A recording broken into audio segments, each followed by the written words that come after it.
What if your waking life is also a dream?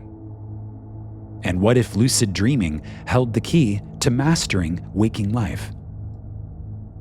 Blending Neville Goddard's teachings with neuroscience and mystical practice, Shveta explores why becoming aware is not the same as becoming the author, and why so many of us, even seasoned conscious creators, still feel surprised, stuck, or confused by our reality. You'll learn how dreams mirror your unconscious patterns, why everyone is you pushed out, and how that still applies even when you're shocked by what you see. If you've ever felt like you know the teachings, but still wonder why your outer world does not fully reflect your inner work, this is the conversation that connects the missing dots. To go deeper, join the School of Imagination on Discord. The invite link is in the video description. And if you're ready to train as a reality author and learn the mechanics of the reality simulation through a deep dive into simulation mastery, consider joining our next live cohort of Brave Mystic training, starting soon. Link is in the description.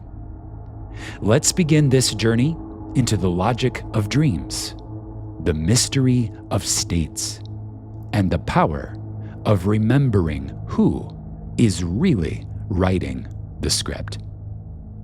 This is DreamLogic.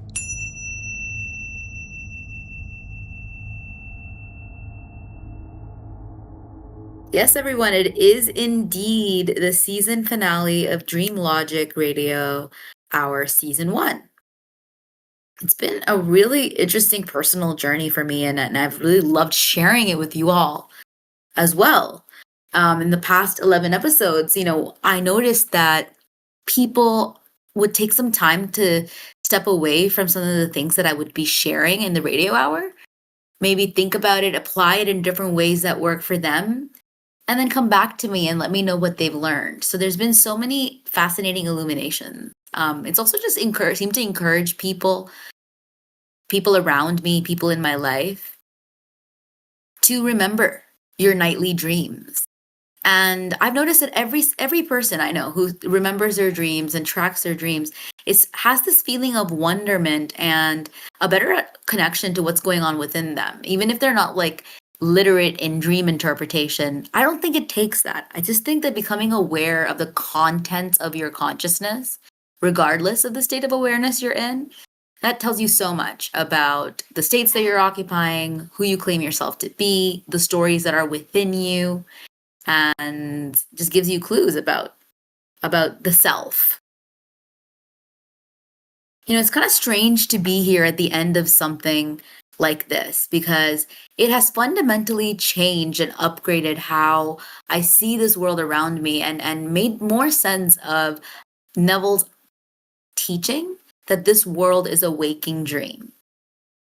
And my hunch that lucid dreaming research could teach us something about the mastering of this waking dream kind of has led me to a more malleable, I guess, sense of reality, a relationship with reality in which I feel not, because one thing I want to point out here, I think it's important to bring up, I wasn't sure when I would do it, but I guess it's at this point, is that we don't want to get to a point where we are depersonalizing from our reality, that we are detached. There's something called derealization that I read online that people experience when they start to awaken to who they are. There's something that that can happen called derealization, and you can have a sort of detached outlook on everything around you, and that can be an unpleasant feeling.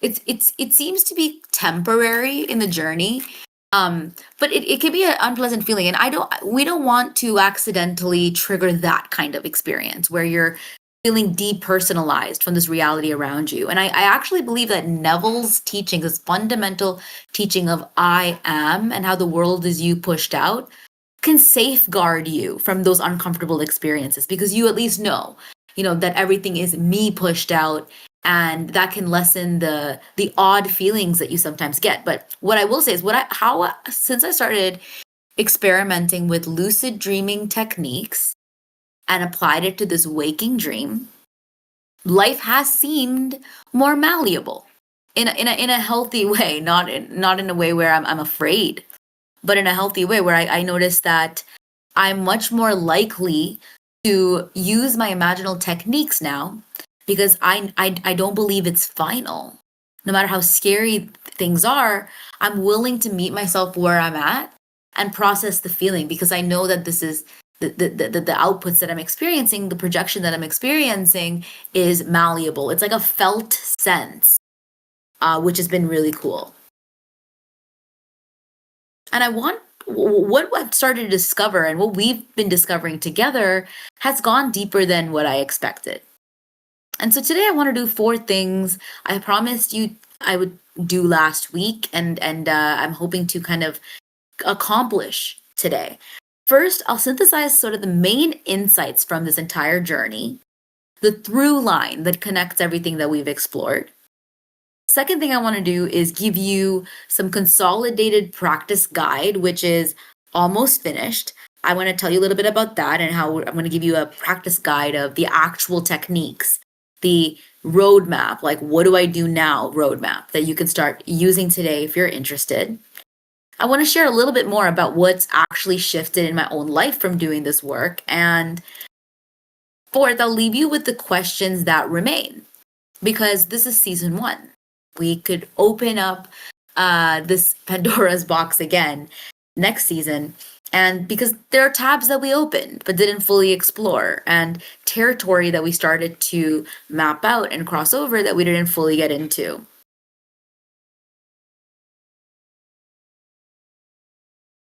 Okay. The other thing I want to acknowledge is we're deep in the Brave Mystic training right now, and I'm keen to give that my full attention because it's taken on a life of its own, and that feedback loop requires my full and deserves my full attention.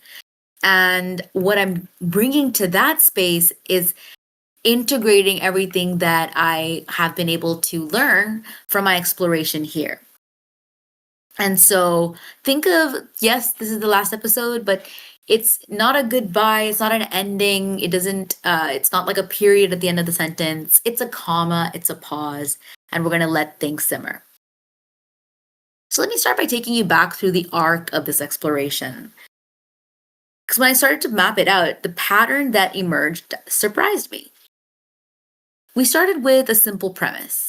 If Neville was right that the waking reality operates like a shared dream, then studying actual dreams and how lucid dreamers master their dreams should give us insights into conscious creation.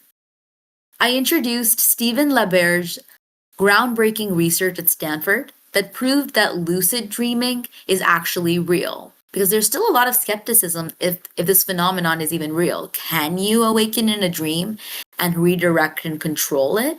Turns out it is a real thing.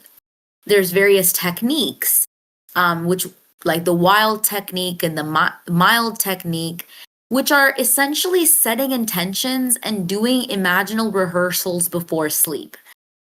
That sounds really familiar if you're a Neville student, because essentially what they were describing was practicing scenes of the state akin to sleep, but not intending it for a waking dream, but intending it to change the contents of their sleeping dream. We also explored the distinction that ended up becoming central to everything, that there's lucidity and then there's authorship, which are 2 different skill sets. So lucidity is becoming aware that you're dreaming, but that's not the same as being able to control the dream.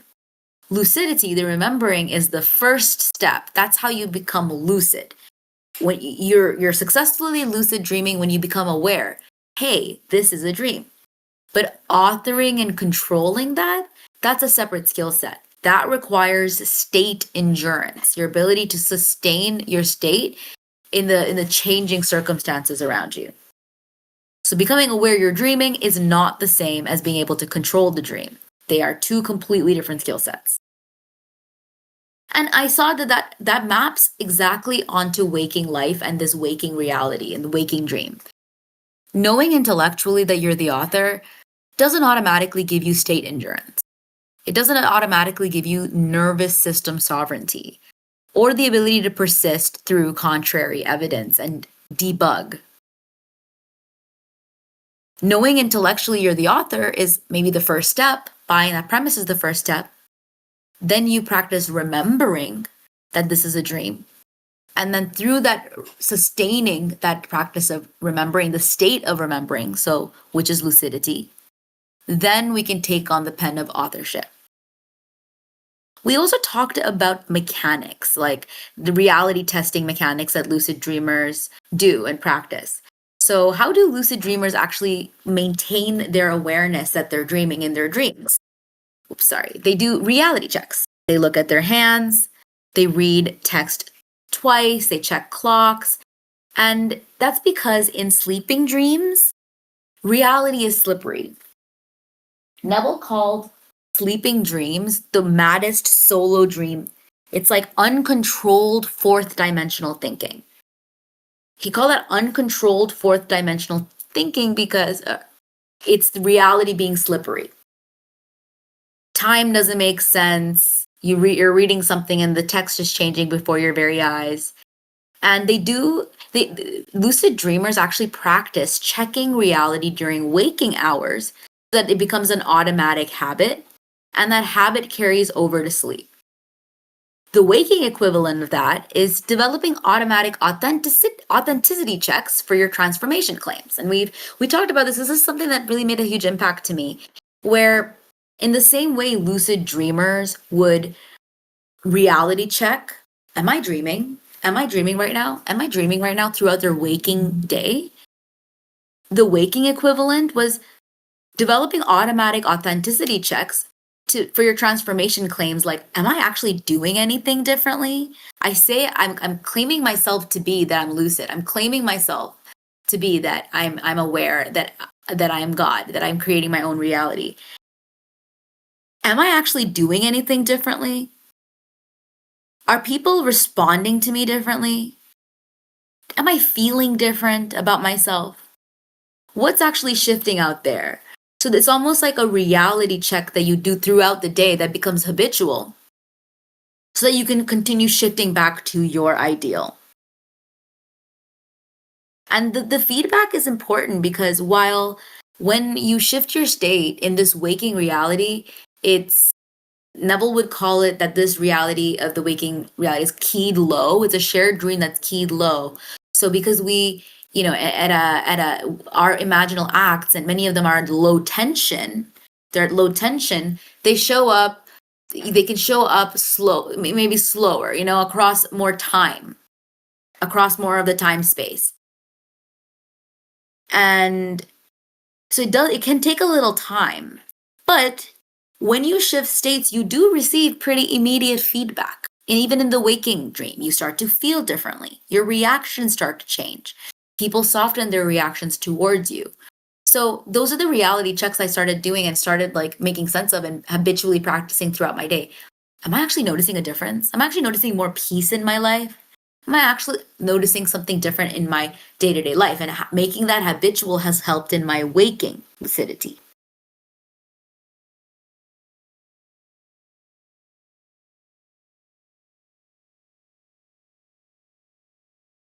Some of the more interesting research that I shared with you is there was so much to it and it's growing every day. But when lucid dreamers become aware in their dreams, the dream characters within their dreams often resist their lucidity. Almost like in your sleeping dreams, the dream characters are pre-programmed not to want to let you know that you are dreaming. It's bizarre. It's like the dream figures will often argue with people, with lucid dreamers. Nope, this isn't a dream. I have dreams too. I must be real. And sometimes they can even present sophisticated reasoning. I mean, sophisticated to your dream self anyway, to convince you you're not dreaming.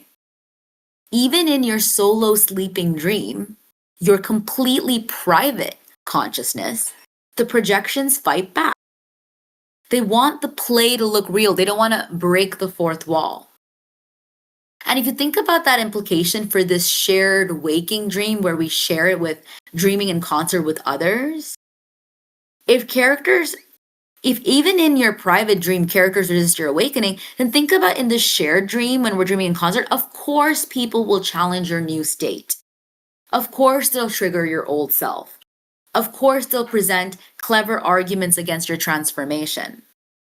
And I see now that it's not because they're against you. It's not proofs that they're not an aspect of me, because one of the questions I used to have is, well, if everything is me pushed out, why is my reality resisting? And then now when I think about what the challenges lucid dreamers face, I'm like, well, if even in your private dream, characters resist your awakening, like they fight back, they don't want to break the fourth wall, they reject your reasoning, doesn't it make sense that in this waking, more persistent dream, that's not in the span of the few hours of sleep, this dream is persistent. It's years in the making, and it's multi-layered, multi-node. So the dream characters are not against you in sleeping reality, and we don't have to assume that they're the waking reality dreams. I mean, the waking dream reality characters are against you either. What we know now is the dream wants to maintain stability, coherence, and consistency. That's all it is. The dream wants to dream in concert. And so the characters aren't against you. They're just aspects of you that if you were to awaken, the dream logic breaks down. I talked about 3 archetypal dream characters that lucid dreamers often report experiencing when they start to awaken. There's the supportive figures, there's the trickster figures, and there's the hostile figures. The supportive figures, they acknowledge your lucidity and help, and these are pretty rare. They're the ones in lucid dreaming that will not deny that you're dreaming. They might acknowledge, oh, maybe you are dreaming, and maybe they'll try to help you. So there's supportive figures, which are rare yet helpful. 2, there's the trickster figures. They question your lucidity through clever arguments. And then there's the hostile figures, which aggressively deny your awareness and try to pull you back. Lucid dreamers know that the strategy isn't to fight them or need them to validate you. It's to maintain your awareness regardless of their response, state endurance. And even just kind of considering that, because as I've mentioned before, I have never lucid dreamt. I don't have that. I don't think I've even had that natural ability before. I've never lucid dreamt before. I've had little glimpses of it, but it's not something that comes naturally to me. And so it's not, but so the point of this exploration is how it's reframed this waking dream for me, right? So this completely reframed everyone is you pushed out for me, because I've started to see that it's never ever about controlling others. It's always about recognizing the others' responses as feedback about my own internal state, internal relationship to my state, and the contents of my consciousness. The other thing this has done for me is every day when I wake up and there's a little chuckle, like, oh my gosh, I'm glad that was a dream, or that was a wild dream. Because my dreams tend to be very wild and strange, with lots of strange social dilemmas and things like that. When I wake up, I look back in the dream and I realize that it was incredibly compelling stuff that completely shocked and surprised me. I mean, it was gripping. It was like the best television you could have ever asked for, like written just for my consciousness. That's how gripping it was. Yet, and I was surprised by it, but where was the material from? It was only from my own subconscious mind. It's from my own subconscious mind, yet I'm surprised, I'm appalled, I'm shocked, I'm horrified sometimes. I'm either, joyous. All of that material in my subconscious mind created something that felt so separate from me when I was in dream space, when I was in sleeping reality. And so, me being able to control that wasn't the point. It's about recognizing the me in that. That's what the lucid dreamers are doing. They're recognizing, no, this is a dream. This is all coming from my subconscious mind, my subconscious and superconscious and different levels of conscious awareness, the material that exists in the contents of my consciousness. We also explored the sort of role of mundane, the role of the ordinary. We explored why lucid dreamers focus on the mundane, ordinary details to stabilize their dreams. Not the dramatic, magical moments, but the boring stuff, touching walls, feeling textures, noticing the weight of objects. Because the mundane, the power of the mundane is that it makes it feel real and sustainable. I talked about Neville's hotel room story. So this illustrated this perfectly when he became lucid in what he called a vision, which seemed to be a lucid dream. He was actually using modern day lucid dreaming techniques with the repetition, with the entering of the dream. The way he described this lucid dream that he intentionally entered into is remarkably similar and aligned to modern day lucid dreaming researchers and how the practitioners and their practices. But when he became lucid in this lucid dream, he didn't just marvel at the dramatic scene. He reached for an ordinary object, something that reminded him of an item from a friend's home, and he tested its solidity. And testing it was a way to keep that state endurance for Neville within that lucid dream.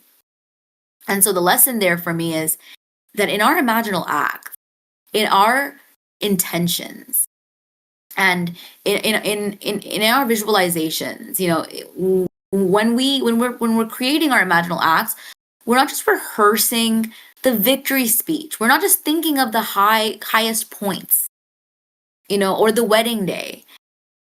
It kind of inspired me to imagine the mundane moments that prove it's already done. It's so done that we can have a mundane moment about it. The ring that's a little tight because maybe you've enjoyed too much, food during your honeymoon.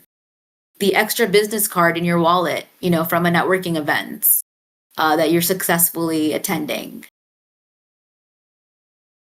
The conversation, like a kind of a boring conversation with, a valet who's taking your car and putting it away. I don't know. There's so many ways to experiment with this that increase the naturalness and the realism of something without it being the highest peak. Because the extraordinary starts to feel more real when it becomes ordinary. It starts to feel more real. It starts to feel more daily and accessible. Before I continue here, I just want to check in. Is this landing? I know that when I propose here that this is a waking dream, and I'm comparing it to sleeping dreams, there are differences. That's something that I think I should make clear. Of course, there are obviously differences. In our sleeping dream, in our sleeping reality, we are solo. We experience the contents of our consciousness, our individual node consciousness. And that individual dream finishes. It wraps up. It might repeat the next day. It might repeat in a different way the next day, but it closes. And even in sleeping dreams, you can experience pain, you can experience pleasure, but all of those experiences are, I'm going to say, temporary. And of course, our lives in this waking reality are also temporary. This waking dream is also temporary, but it persists through multi-levels and multi-layers. So the stakes are just higher, right? If you were in a sleeping reality and you were lucid and you wanted to see if you could fly, and you went to the latest, highest building and you wanted to see if you could fly, the stakes are that you have to wake up from the dream and in the morning, the next day. The stakes are completely different in this this waking reality. That is not something we would ever recommend. And the reality testing that we are doing here and the lucidity that we're doing here does not, win us the right to play with our experience in that way, because not only are the stakes higher, the dream persists throughout, your lifetime. So there are, of course, stakes differences. And I think, to me that seems pretty straightforward and obvious, but something to think about here, because if we consider this waking reality a dream, that can be a loosening of assumptions, loosening of a lot of core assumptions that can feel a little destabilizing. So I just want to say, experiment with this idea, but remember, this is the world of Caesar. And this world of Caesar that we live in has rules of physics, has presets and parameters, has existing default loops, and you're joining the multi-node shared concert dream when we descend into being human. That's the position that we take here. Ariel says, I love the language of lucid dreaming as it translates well to other areas of being. It really does. It really does. It's bizarre how well it translates. And the other thing I really noticed is that the people that are attracted to lucid dreaming and are interested in lucid dreaming report some of the same struggles and some of the same wins and patterns of when they can kind of control their sleeping dream. They report some of the same patterns I've always seen in manifestation circles. So that overlap is also pretty crazy. Okay. We also talked about Wild, the wake-initiated lucid dream, and how they perfectly explain Neville's state akin to sleep technique. Because research shows that during the transition to sleep, your brain moves through specific wave pattern.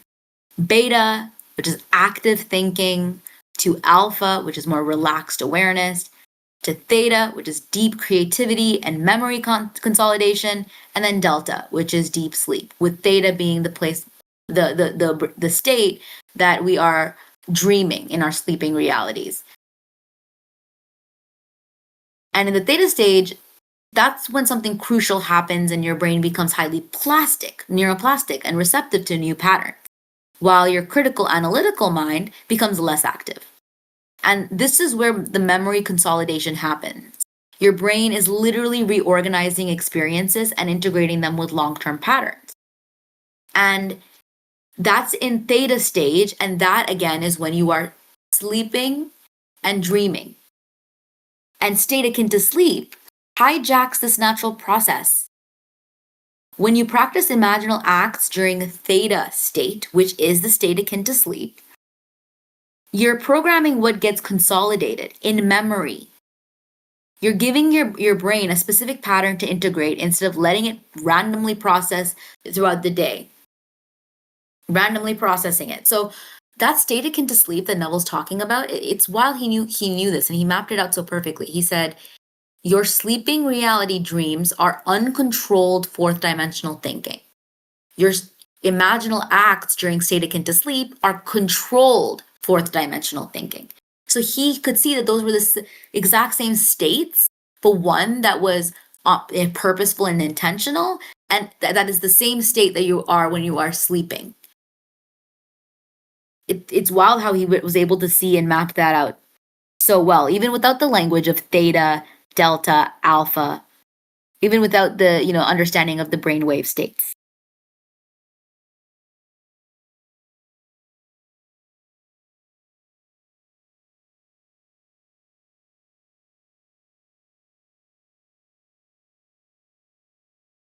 We also started to explore some of the fringe science, the shared dreaming research, which is preliminary but fascinating because it starts to validate Neville's teachings about how we are rooted within each other, and also his stories about being able to appear in his friends' dreams and his friends appearing in his dreams.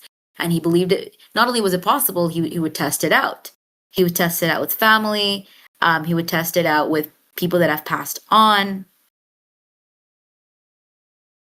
Neville shared like his vision about this and what he believed about why we're here. He believed we made a pre-incarnation agreement to share this dream.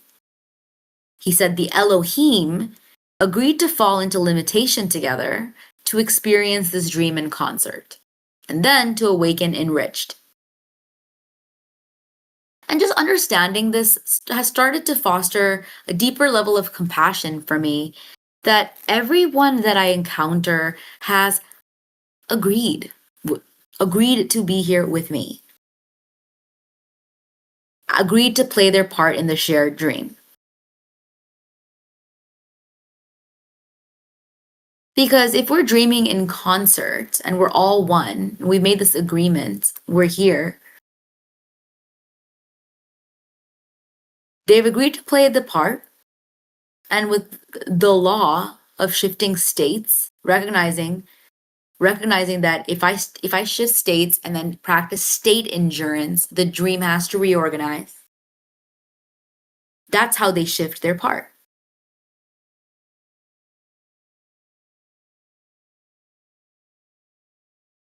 I also talked about false awakening. So when you dream that you've woken up, but you're still asleep. And generally speaking, there are three types in lucid dreams, in lucid dreamer research. So there's the one where everything seems normal. You don't even suspect. So they wake up they think they're being lucid. They think they're, they're lucid dreaming. They think they've woken up, and everything seems normal. Type 2 is when something feels off and feel a little suspicious. And type 3, that it feels extremely real, even more vivid than waking life. And this maps onto waking reality as performative shifts. So in the same way that lucid dreamers think that they've awakened, but actually they were falsely awakening, we have the same thing where it's almost like a performative shift, where moments where we think we've transformed, but our core patterns are unchanged. It's like the breakthrough insight that fizzles.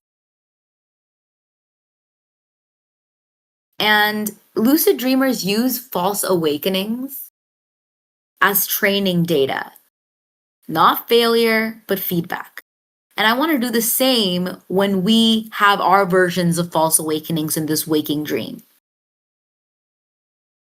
Because the waking dream is also designed for us to forget. In the same way that lucid dreamers aren't like beating themselves up every day when they wake up, like, oh, why didn't I forget? Why didn't I remember this time that I was dreaming?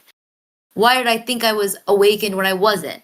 Like they don't sit around beating themselves up, because why? They know that the default state is forgetting. They know that the remembering is the practice. So they take it as feedback and not failure. And we can do the same with our versions of false awakenings. Recognizing that when we have one, and I say false awakening, but I just mean up-leveling to another level. I don't know if you've ever experienced this, but what was true and useful as a frame last year, it might not be useful and true as a frame this year. And that doesn't mean that the truth, that was a fault, necessarily a negative thing but that almost does. Sometimes you look back in your journey, you're like, you know what, that was helpful at the time, but I needed to let that go. Ultimately, I'm just saying that if we can, you look at our journey as training data to practice the skill of awakening, remembering who we are, that's going to make all the difference. Because there is a ton of pressure. Lucid dreamer practitioners and researchers, they share that the more pressure and stress that the lucid dreamer practitioner had during the experience, that had a huge negative impact on their ability to remember. Stress and self-blame was not conducive to remembering. And so if you can remember, keep that in mind, that can absolutely apply to our waking reality as well. And so what emerged across all of the past 11 weeks is essentially this. Consciousness operates by similar principles, not the exact same, but similar, whether you're asleep or awake, because both are different levels of dreams. The skills for lucid dreams and the skills for proper lucid dreaming can be applied and revamped as skills for conscious creation, because both require remembering, Both require emotional regulation, so a calm confidence, not overexcitement. Both require sensory engagement, making it feel real and natural. Both require persistence, knowing that it's a practice, not like a one-time magic. And both require working with momentum because you can redirect the dream, but there is an existing flow. And so I believe that this boundary that we have between sleeping dreams and what we consider real in this waking reality is conceptual. It's a functional boundary, but it's thinner than we imagine. And so you've listened to all this theory and research. So what do we actually do now? I'm going to promise you something. I'm going to give you a consolidated guide. If you've been listening to the program for the last 11 weeks, nothing should be a surprise. It's just going to be a guide with all of the exercises that we've talked about and the reframe, the reframing of the lucid dreaming techniques to in the waking reality, right? So I'll give you a consolidated guide that you can find in Discord. If you're listening to this on YouTube, you can find it in probably the description, where you can, if you join us on Discord, you'll be able to find that guide. Okay, it's like a practice guide that you can use. And you'll notice then that the practice is in different categories. There's the remembering techniques. There's the techniques for state akin to sleep. So theta optimization techniques. And then you'll also see another category, revision. So memory reconsolidation techniques that can improve your revision practice. And experiments that you can try and track as well. So it's going to be quite a guide. I think it's going to be quite useful and to connect some of the dots because we have kind of in this radio hours, it's been a little heavy on the research and the theory, and so I really want to give you something that you can take away and practice and something simple, right? And I wanted to now share a little bit more about some personal stories, like what's shifted for me since I started to explore this. Kathleen. Kathleen says, this series has really uplifted my dream experiences. Thank you. Ariel says, thank you. Yes, absolutely. Thank you. Thank you for listening to some of my thought experiments and what I've discovered. So let me try to share a little tidbit of 3 categories of shifts: the mundane, the strange, the profound. So I've mentioned before that my success rate with lost objects is pretty high. Finding lost objects. Clearly, I need to stop losing them so that I don't need to have this feedback loop of finding them. But I'm not just good at actually finding my own lost items. I'm really good at helping other people find others as well, manifest them as well. And this has gotten even more pronounced. I lost a meaningful piece of jewelry, and this was in a club environment. And there was no idea where it could be. I mean, it was literally, there was just no way. It was a small little hoop ring from my mom when we were in India. And it was in a very crowded, place celebrating someone's birthday. And I was not trying to be annoying to everyone. I didn't want to be like, oh, can anyone find my earring? It's a little gold hoop. And I was really just feeling with all the feelings of shame that yet again, I lost this important item. And I told my friends, and they were like, oh my God, don't worry. Like, we can ask the lost and found after. And that felt silly because I knew that they could never find it. But I decided just to have a good time anyway. And what I did was I visualized that little glimmer, that I had it in my hand. And I visualized it. And there was this thought in my mind of like, how are you going to find this tiny ring? There's so many people. It's such a dark club. And you've been all over this place. How are you going to find this tiny ring? And I said, if this is a dream, I just have to visualize it and I don't need to worry about it. And if this is a waking dream, that's the least of my problems. I just need to endure and visualize that I have that hoop again in my hand. And then I did kind of do some half-hearted, with my phone. I put the flash on. I did some half-hearted searching, didn't find it. And I popped out and I we were supposed to leave, and I said, you know what, like, just give me 1 more second. I'll be right back. I ran in. For some reason, I felt like something was guiding me. I turn to the left. I see a tiny glimmer. I go closer. I mean, this ring is like smaller than my like the circumference of my pinky. It's tiny. And this was a dark, like incredibly difficult to see space. And I see this glimmer, and I found my ring. And I think it was the fact that, and I already have a high success rate. The feedback loop's already pretty strong of finding things. And everyone was shocked, by the way, because they just could not believe it, that I found it. But I think what really took it over the edge, where it felt easier, was me being okay with the malleability of the dream. And I have to be honest with you that in the, as a part of Brave Mystic Cohort 1, one of the wins that I was able to achieve was the long-standing desire that I had, that I didn't want to drink anymore. I didn't want to imbibe in social but recreational drinking of any kind. So no alcohol, but also like no other kind of recreational drugs. And I naturally found myself into a place where I was fully done. So me being in this environment with no drinking, and like they were all drinking and I wasn't, and trying to find my ring, I realized that I was using alcohol to feel that dream-like state, to feel like anything could be possible, to feel that malleability of reality. And I realized that I didn't need that. I could tap into the malleability of reality, even in environments like this, without alcohol. So that's the other thing that this has kind of been really interesting. I see that recognizing that this is a malleable dream, a fixed dream. Yes, it's fixed in that it's consistent, it's persistent, and it's multi-layered, and it's multi-shared. So there's a consistency and persistency towards it. And I could stabilize a state and have it push out.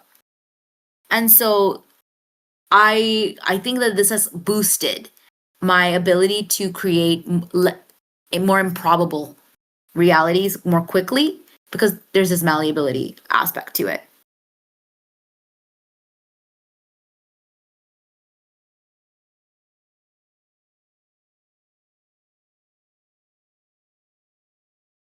Okay.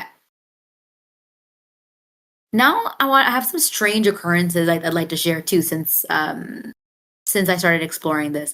I mentioned in, I think, episode 10, that my brother had 2 dreams in 1 week about something I had been intensely imagining. He had no idea I was imagining it.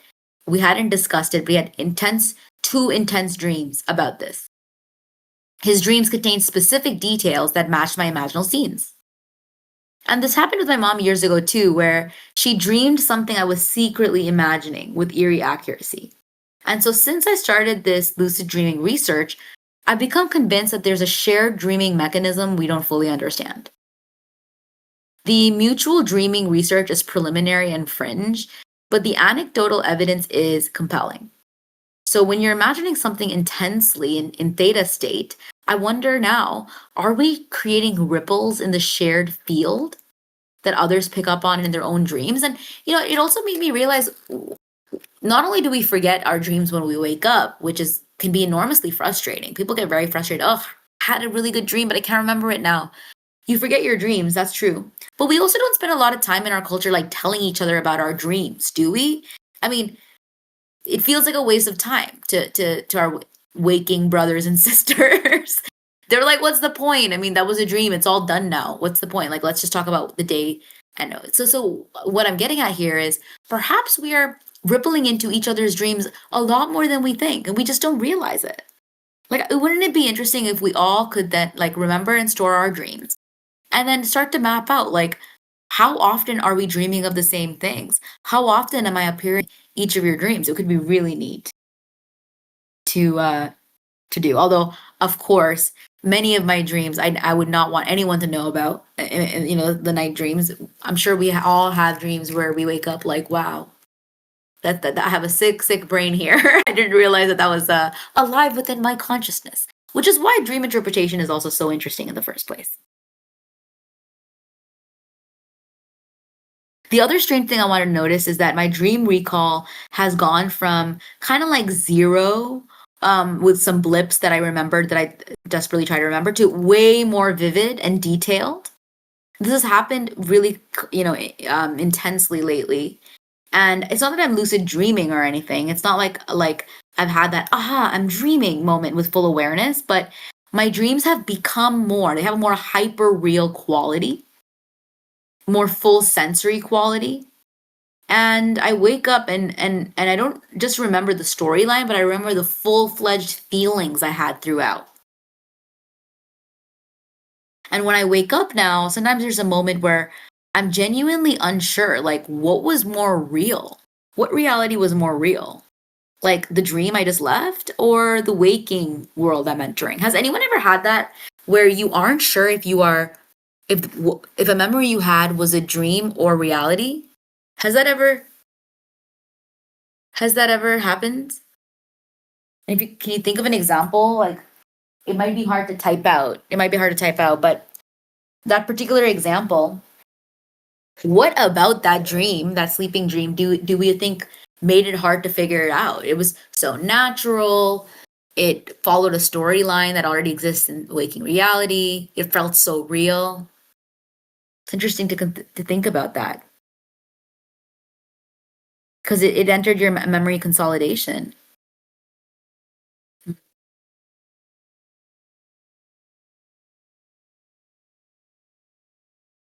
It just reminds us that the vividness and apparent solidity of an experience doesn't really mean that it's real.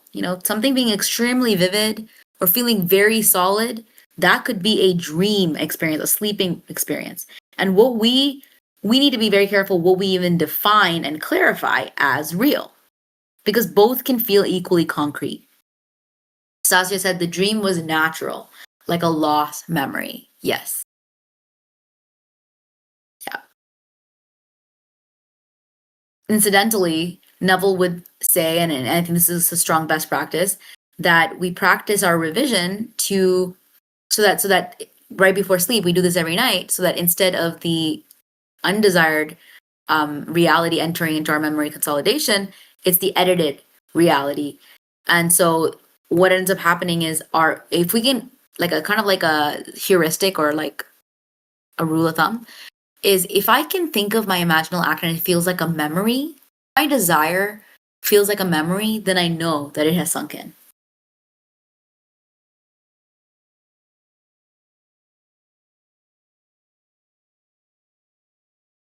And the biggest shift, honestly, for me with this whole exploration has been how I relate to resistance and what we might call contrary evidence. Before this exploration, when circumstances contradicted my desired state, it was so much easier to spiral, to allow doubt to take over, to wonder what do I even believe in anymore? Now, when I encounter resistance, whether it's internal, external, whatever kind of resistance it is, I literally think, oh, this is a dream. That's dream character behavior. And I'm going to choose to remain lucid. And of course, things still affect me, but this has helped me develop a bit more of a framework to make sense of it. I see the trickster figure showing up, the hostile figure testing my state endurance. People seem to take on these archetypes now. And I'm like, oh, yeah, I'm going to employ tell no man by not talking to this dream character about my ideal, because I can already feel her, playing that hostile character. It's bizarre. And I see that as testing my state endurance. Instead of taking it personally or seeing it as evidence that I'm failing, I'm starting to recognize the world around me and how it responds as part of the shared dream physics. And I think it's the fact that it's normal in lucid dreaming for the dream to push back when you become lucid. I started to accept that it's normal for the dream to sometimes push back when I become lucid in waking reality. It's expected. And this reframe has given me so much more stability. I've lessened my need of the external world to validate my internal shifts. There's less panic when there's not that immediate change externally right away, because lucid dreamers themselves don't become expert overnight. There's a lag between awareness and control. There's practice involved. And so it reminds me that it's same is true with this waking reality too. State shifts happen instantly, but external reorganization can take time. And that gap is where the call to persistence lives. And I think another aspect of this that's been really key is I've developed genuine compassion for the sleeping version of myself. All those years I've been struggling with who I am and how to create this reality that I desire, wondering if I'm doing it wrong, wondering why it wasn't working. The main skill I really needed to have was to remember, was learning to remember. Lucid dreaming is rare because remembering your dreaming is hard. Your brain is designed to keep you asleep. The default is forgetting. And the same is true in waking life. The default is unconscious reaction. Forgetting you're the author, falling back into the dream script, the default script, the shadow script. Every time I catch myself forgetting, I gently return to remembering. I don't see it as failure any longer. I see it as an opportunity to practice. That's exactly what lucid dreamers do hundreds of times before they get consistent. So there's this aspect of being less harsh with myself, more patient, more curious about patterns instead of ashamed. And so as I pause this series and integrate everything, I want to commit, I'm going to be committing to continuing practicing the sort of techniques and reframes that I got out of the entire series. That really is about deepening practices Neville has already shared with us, like revision, imagining a scene, doing things in state akin to sleep. So it's recommitting to all of those because they're showing up in other areas of consciousness research. It's just wild, the overlaps. And remembering that this is practice. It's not perfection, it's practice. Every moment you catch yourself forgetting and remember who you are is a win. And so as I close this out, I want to acknowledge some tabs that we opened but didn't fully explore. First one is what happens in non-ordinary states like psychedelics, deep meditation states, other consciousness altering contexts.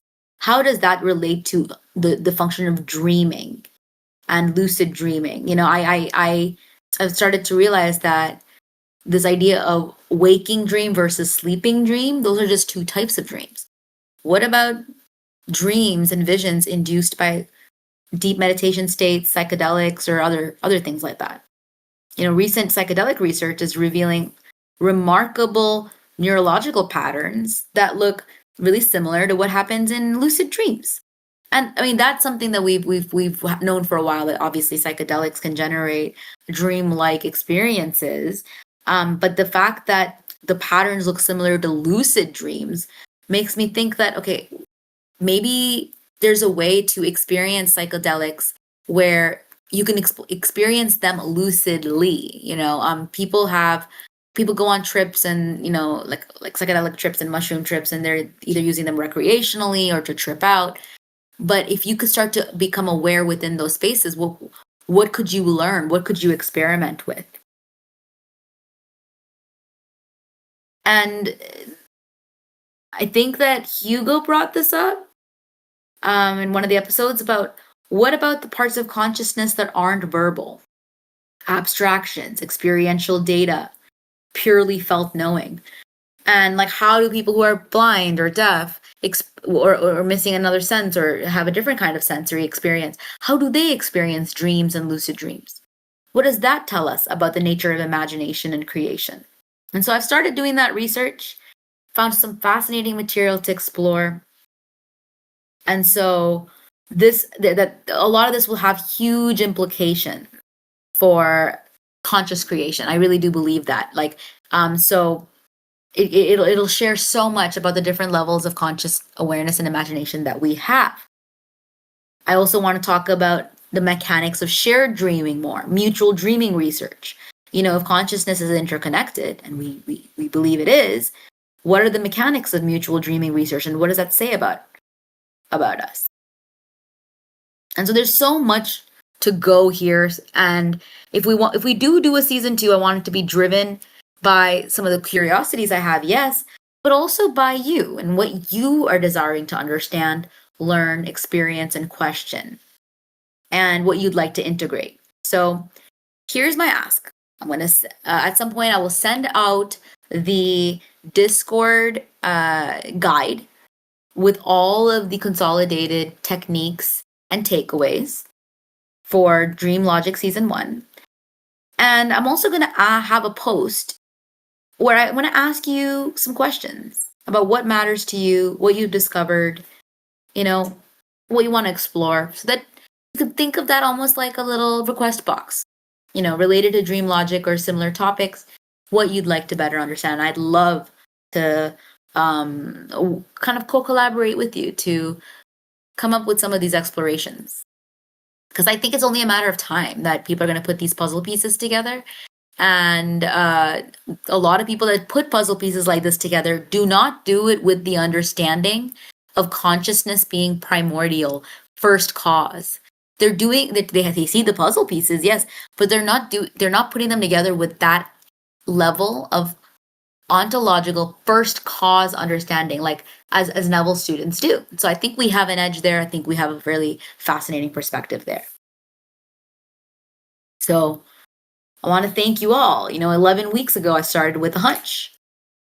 What if lucid dreamers held the key to mastering waking life? And what I discovered is both simpler and more profound than what I expected. The key isn't in the complexity. It's in the fundamentals. It's about remembering. It's about feeling it real. It's about staying calm and enduring and persisting in a state. It's about understanding the momentum of the dream. And I see that these principles work whether you're asleep or awake, because consciousness operates by consistent structure. And it validates what Neville taught, that imagination creates reality. Assumption hardens into fact. It also validates that knowing that this is a dream isn't enough. Lucid dreamers don't succeed by reading about techniques or by just knowing that it's possible. They succeed by practicing nightly until remembering becomes automatic. And the same is true for us.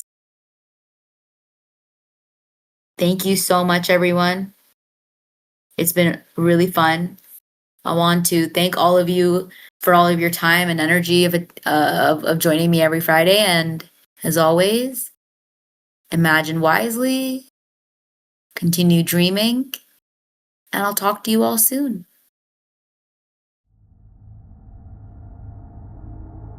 You have just explored another layer of the dream. If it stirred something in you, don't rush to wake up. Let the symbols, the questions, the recognitions keep echoing. To integrate what you're discovering, join the School of Imagination on Discord. You'll find community, prompts, and the live voice stage where these episodes unfold. And if you're ready to go deeper into simulation mastery, state authorship, and the metaphysical training that rewires your reality, Brave Mystic Training is now enrolling. Link in the description. Until next time, stay lucid, stay soft, stay sovereign. This is DreamLogic.